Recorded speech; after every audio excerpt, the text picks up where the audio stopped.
Post Pathfinders bye अन academy IAS के YouTube channel पर स्वागत है। इंडियन एक्सप्रेस के एक्सप्लेन सेक्शन में एक बहुत ही इंपॉर्टेंट न्यूज आया है इंडिया रशिया ऑयल ट्रेड के बारे में। You already know Russia is a time tested partner of India और एनर्जी सिक्योरिटी के लिए Russia is one of the most important country in the recent time. 2022 में Russia Ukraine war start होने के पहले इंडिया और रशिया के बीच में मिलिट्री पार्टनरशिप तो बहुत ज्यादा थी, लेकिन एनर्जी पार्टनरशिप ज्यादा नहीं थी। लेकिन 2022 के बाद से जब से रशिया के ऊपर सैंक्शंस लगाए गए हैं, then Russia has tried to sell its oil to India at a discounted price. और इसकी वजह से इंडिया को भी काफी ज्यादा बेनिफिट मिला है to get cheap discounted oil from Russia. और दूसरा सबसे खास बात यह था कि क्योंकि रशिया के साथ हम डॉलर में ट्रेड नहीं कर सकते थे, तो रशिया और इंडिया के बीच में लोकल करेंसीज में ट्रेड होना भी 2022 के बाद स्टार्ट हुआ। In fact Russia has been accepting India's rupee to sell its petrol और to sell its crude oil. तो इससे इंडिया को दो एडवांटेज मिल रहे थे। पहला, तो yes we were getting cheap oil जिससे हमारी इन्फ्लेशन और बाकी चीजें कंट्रोल में थी, और दूसरा, हमें अपने फॉरेक्स रिजर्व का डॉलर नहीं खर्च करना पड़ रहा था, but rather we were paying rupees.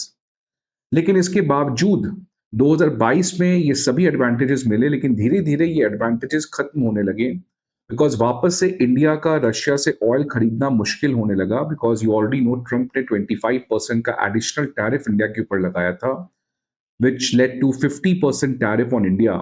उसके बाद से इंडिया कहीं ना कहीं रशिया के साथ ऑयल तो खरीद रहा था, but the proportion of oil which we were buying from Russia, that has started to come down. और इनफैक्ट रशिया से जो हमें चीप ऑयल मिल रहा था, अब रशिया उसी ऑयल को हमें प्रीमियम में बेच रहा था, because Russia was itself facing a lot of problem. You already know कि 5वां साल वॉर का हो चुका है, और जिस तरीके से यूक्रेन ड्रोन्स के थ्रू रशिया के ऊपर अटैक कर रहा है, that is also creating big problem for Russia economy, जो अब सबको क्लियरली दिखते हुए नजर आ रहा है। तो कहना क्या चाह रहा हूं मैं कि 2022 के बाद से इंडिया और रशिया के बीच में एक नया एनर्जी पार्टनरशिप स्टार्ट हुआ था, लेकिन 2025 के बाद से इंडिया रशिया की जो एनर्जी पार्टनरशिप है वो कम होना स्टार्ट हो गई थी, खासकर ट्रंप के आने के बाद। लेकिन जिस तरीके से अब ये नया मिडिल ईस्ट में वॉर स्टार्ट हो गया, स्ट्रेट ऑफ हॉर्मुज को ब्लॉक कर दिया गया, और ट्रंप की एडमिनिस्ट्रेशन ने खुद ही रशिया के ऑयल को लेकर सैंक्शंस में वेवर दे दिया, इसके बाद वापस से इंडिया और रशिया का ट्रेड जो है ऑयल में वो स्टार्ट हो गया। कि जहां पर इंडिया का रशिया से ऑयल इंपोर्ट घट रहा था, जैसे ही ट्रंप एडमिनिस्ट्रेशन के द्वारा ये सैंक्शन वेवर मिला इस पूरे स्ट्रेट ऑफ हॉर्मुज के क्राइसिस के स्टार्टिंग के बाद, उसके बाद से वापस इंडिया रशिया से एक massive amount of oil purchase करने लगा। और अब जो ये डेटा आया है इंडियन एक्सप्रेस में, जो इस पूरे चीज को कवर किया गया है, इस डेटा में ये पता चल रहा है कि इंडिया जो है इस समय सबसे ज्यादा ऑयल इंपोर्ट कर रहा है रशिया से। वो तो एक बात। दूसरी सबसे इंपॉर्टेंट बात है कि ये जो भी ऑयल रशिया से हम खरीद रहे हैं, उसमें बहुत हद तक रशिया जो है वो हमें ऑयल रूपी में दे रहा है। मतलब India is paying rupee to Russia in order to buy that oil. ये बहुत इंटरेस्टिंग डेवलपमेंट है, बिकॉज अभी तक रशिया जो है वो इंडिया से युआन मांग रहा था कि चलो डॉलर मत दो, क्योंकि डॉलर में obviously it's difficult, otherwise India के ऊपर सैंक्शंस लगा दिए जाएंगे। तो लोकल करेंसी में इंडिया वाज ऑफरिंग रूपी, बट रशिया जो है वो रूपी को एक्सेप्ट नहीं कर रहा था। क्यों नहीं कर रहा था? ऑब्वियसली रूपी जो है उसकी वैल्यू डिप्रिशिएट करती है, it's not a very stable currency, और रूपी अभी तक इंटरनेशनली उतना एक्सेप्टेड नहीं है। दैट्स व्हाई रशिया इंडिया से युआन मांग रहा था, और इनफैक्ट इंडिया युआन में रशिया को पेमेंट कर भी रहा था। लेकिन अब ये जो डेटा आया है ये क्लियरली बताता है कि पिछले 3-4 महीनों में, जब से ये पूरा स्टेट ऑफ हॉर्मुज का क्राइसिस स्टार्ट हुआ है, India back to buying oil from Russia हो चुका है। आज रशिया सबसे ज्यादा क्रूड ऑयल इंडिया को दे रहा है। और दूसरा, ये पूरा जो इंक्रीमेंट हुआ है इंडिया का ऑयल परचेस फ्रॉम रशिया में, ये पूरा इंक्रीमेंट फाइनेंस किया जा रहा है इंडिया के लोकल करेंसी रूपी से। सो ये इंडिया के लिए एक बहुत बड़ी एडवांटेज है, and that's why the credit goes to Russia for accepting our rupees. Although ये सही बात है कि कोई इंटरनेशनल रिलेशन में कोई बहुत बड़ा फेवर नहीं करता है। At this point of time Russia is desperate to sell its oil, because Russia की इकोनॉमी जो है obviously is not doing good. We hope that Russia bounces back. But जिस तरीके से ये पूरा यूक्रेन का ड्रोन वॉरफेयर हुआ है, रशिया के ऊपर कहीं न कहीं बहुत बड़ा इम्पैक्ट है। तो आप देख सकते हैं कि अगर मैं आपको डेटा बात करूँ पिछले 3 महीने का, क्योंकि 28 फरवरी को याद होगा आपको ये पूरा इज़राइल, अमेरिका और ईरान का वॉर स्टार्ट हुआ था। उसके बाद मार्च, अप्रैल, मई का डेटा अब आरबीआई ने रिलीज़ किया है इस 3 महीने में। इस 3 महीने में अगर आप देखेंगे तो इंडिया ने लगभग $15 बिलियन का जो इंपोर्ट है, $15 बिलियन का जो इंपोर्ट है, उसका पेमेंट इंडिया ने डोमेस्टिक करेंसी में किया है। Now this has broken all the record. $15 billion का इंपोर्ट हमने अपने डोमेस्टिक करेंसी रूपी में पेमेंट किया है, और ये जो मैक्सिमम पेमेंट है, it went to buying oil from Russia. It went to buying oil from Russia. तो अगर आप डेटा देखेंगे तो आरबीआई का जो डेटा इस वीक रिलीज हुआ है, उसमें 3 महीने में, मार्च, अप्रैल, मई, ये 3 महीने याद रखिएगा, उस 3 महीने में लगभग हमने, जो मैंने यहां पे डेटा देखा, $15 बिलियन, अगर इसको आप रूपी में कन्वर्ट करेंगे तो 1.38 लाख करोड़, मतलब 1.38 लाख करोड़ का इंडिया ने पेमेंट किया है रूपी में, which is around 7.1% of India's total merchandise imports. Merchandise imports का मतलब गुड्स में import, because petrol goods import में आता है। मतलब इंडिया ने अपने 7.1% गुड्स का इंपोर्ट का जो पेमेंट है वो किस में किया है, रूपी पे। अगर आप इसको समझें कि ये क्यों बहुत बड़ा और बहुत सिग्निफिकेंट वैल्यू है, बिकॉज अगर उसके पिछले 3 महीने का कंपेयर करेंगे, आप छोड़ दें मार्च, अप्रैल, मई, अगर उसके पहले जाएं दिसंबर, जनवरी, फरवरी, उस 3 महीने में इंडिया ने जो टोटल इंपोर्ट था जिसको रूपी में पेमेंट किया था, it was only 42,506 crore, which was equal to India's 2.4% of total merchandise import।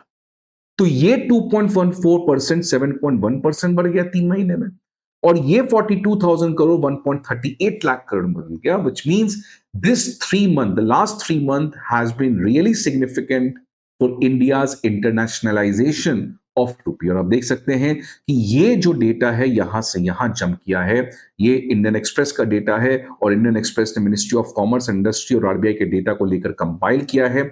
और अगर आप देखेंगे तो जो क्रूड पेट्रोलियम हम लोग रशिया से इंपोर्ट करते हैं, उसमें जो हम लोग रूपी में पेमेंट कर रहे हैं, वो पहले यहां था, वो एक मैसिव अमाउंट से यहां पे इंक्रीज किया गया है, which means India maximum payment Russia को रूपी में कर रहा है।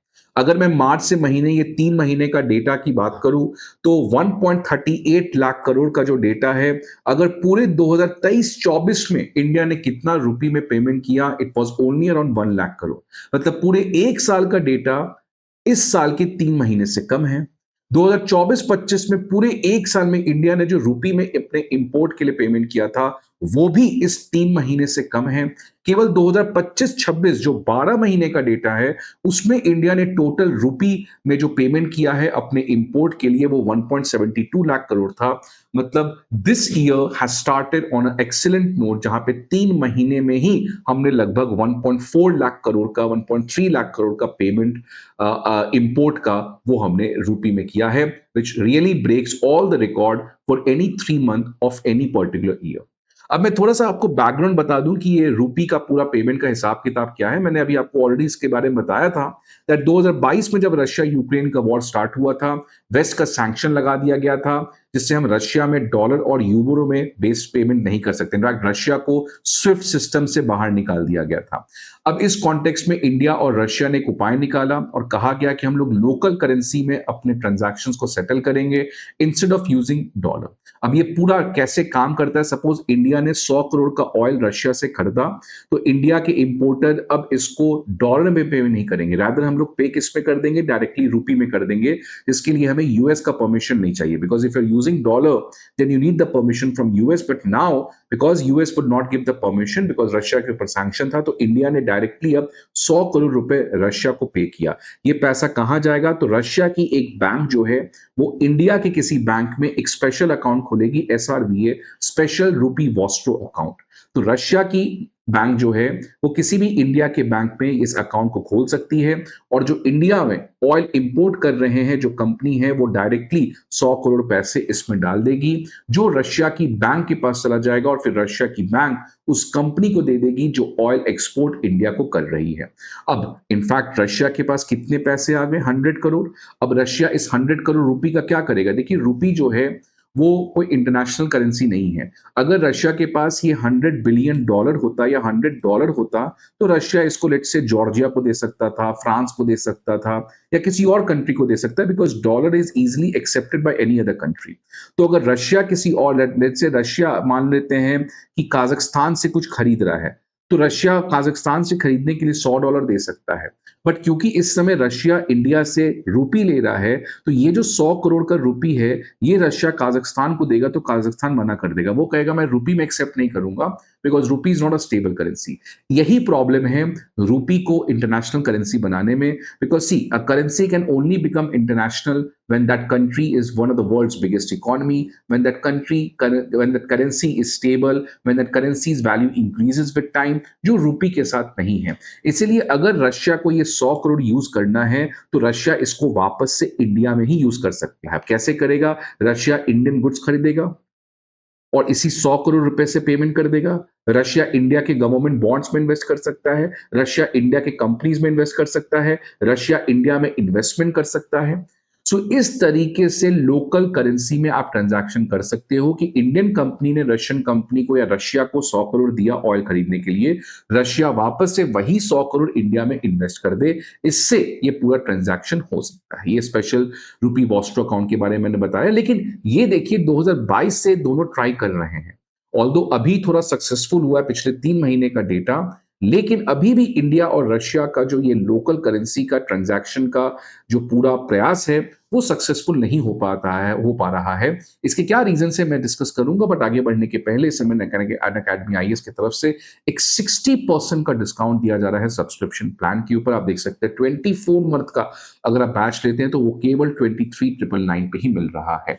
इस चीज को लेकर अगर आपको और इन्फॉर्मेशन चाहिए तो आप मेरे डिस्क्रिप्शन बॉक्स पे जाकर सारी इन्फॉर्मेशन वहां से ले सकते हैं। अब देखिए, इंडिया क्यों रुपी में ट्रेड कर रहा है? ऑब्वियसली हमारा फॉरेक्स बचेगा, हमारा डिपेंडेंस ऑन यूएस डॉलर बचेगा, it will make easy to do the transaction जिस कंट्री के ऊपर सैंक्शंस लगा हुआ है, और इससे रुपी की जो इंटरनेशनलाइजेशन है वो भी हो जाएगी। लेकिन देखिए, सबसे बड़ा प्रॉब्लम क्या है? सबसे बड़ा प्रॉब्लम है इंडिया और रशिया के बीच में ट्रेड इम्बैलेंस है।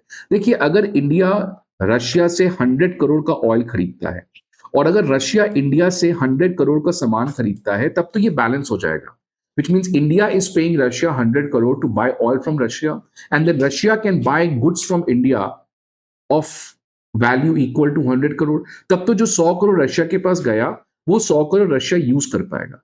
बट हकीकत में ऐसा क्या है कि इंडिया रशिया से ज्यादा खरीदता है जितना रशिया इंडिया से खरीदता है, और इसी की वजह से इंडिया और रशिया के बीच में एक मैसिव ट्रेड डेफिसिट है, which is around 68.7 billion trade dollar. इसकी वजह से क्या होता है कि इंडिया ने रशिया को 100 करोड़ दिया, बट रशिया ने इंडिया से केवल 20 करोड़ का ही सामान खरीदा। तो रशिया के पास क्या हो जाता है? रुपी सरप्लस रह जाता है 80 करोड़, और ये 80 करोड़ रशिया किसी और कंट्री को दे भी नहीं सकता, because no other country is going to accept rupee. That is why, despite India-Russia time-tested partnership, despite India-Russia economic complementarities, despite all of that, the trade in the local currency was not happening because India and Russia was having a trade deficit. In fact, Russia ने कई बार India को कहा है कि अगर आपको discounted oil चाहिए तो आप युआन दीजिए, बिकॉज रुपी के कंपैरिजन में युआन जो है वो इंटरनेशनली ज्यादा एक्सेप्टेड है। सो इसीलिए आने वाले समय में अगर रियली इंडिया और रशिया को इकोनॉमिक पार्टनरशिप स्ट्रॉन्ग करना है तो ये ट्रेड डेफिसिट को कहीं फिक्स करना पड़ेगा, और इसके लिए पुतिन और प्राइम मिनिस्टर मोदी के बीच में जरूर बातचीत होनी चाहिए कि कैसे रशिया जो है वो इंडिया में ज्यादा इन्वेस्ट कर सकता है, इंडिया के फाइनेंशियल मार्केट में ज्यादा पैसे इन्वेस्ट कर सकता है। अगर ये कर पाते हैं हम लोग तो इंडिया रशिया की जो पार्टनरशिप, जो ऑल्दो मिलिट्रली बहुत स्ट्रांग है लेकिन इकोनॉमिकली काफी नी जर्क रिलेशनशिप है, कभी बढ़ती है कभी घटती है, अगर इसको लॉन्ग टर्म में सस्टेनेबल रखना है तो इस मैसिव ट्रेड डेफिसिट को कहीं ना कहीं किसी फॉर्म में फिक्स करना पड़ेगा। आई होप आपको ये वीडियो अच्छा लगे। See you again some other video. Till then, goodbye, take care.